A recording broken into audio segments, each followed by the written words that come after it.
সময় আর আপনজন যখন একসাথে আঘাত দেয়, মানুষ তখন বাহির থেকে নয়, ভিতর থেকেই পাথর হয়ে যায়। যেখানে আপনার সবচেয়ে বেশি অবদান থাকবে, সেখানে একদিন আপনার কোনো চিহ্নই থাকবে না। জীবনের গল্পগুলো তো একই থাকে, বদলায় তো শুধু চরিত্রগুলো। হারানোর সময়টাকে খুব মিস করা যায়, কখনো ফিরে পাওয়া যায় না।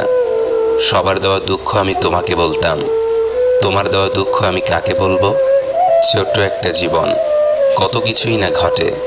একই আকাশের নিচে কেউ বা হাসে, কেউ বা কাঁদে। ধৈর্য ধরা শিখলাম, মানিয়ে নেওয়া শিখলাম, নিজেকে সান্ত্বনা দেওয়া শিখলাম। পারি না শুধু মিথ্যে অভিনয় করে মানুষের মন জোগাতে।